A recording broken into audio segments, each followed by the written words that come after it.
Exponential functions. All right, an exponential function is basically a representation of a geometric sequence using function notation.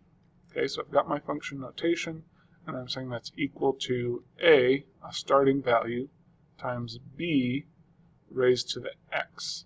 Okay, so that's really what the key part of an exponential function is. The variable, my x variable, is my exponent. Okay, that's why it's exponential.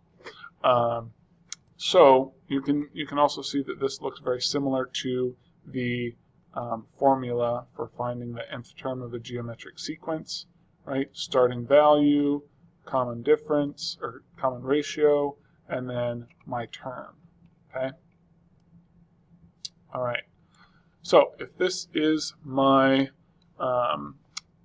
exponential function for the population of rabbits after X number of years, to evaluate that, I'm basically just going to be plugging in my X value and solving the equation.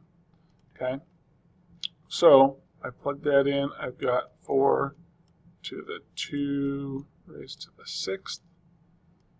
Okay, and 2 raised to the 6th should be 64. So I'd have 4 to the 64th. Sorry, 4 times 64, or let's see, 240, 256.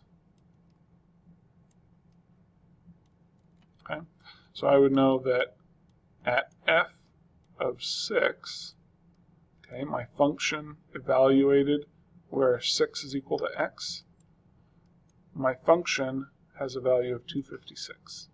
Okay, and that's it.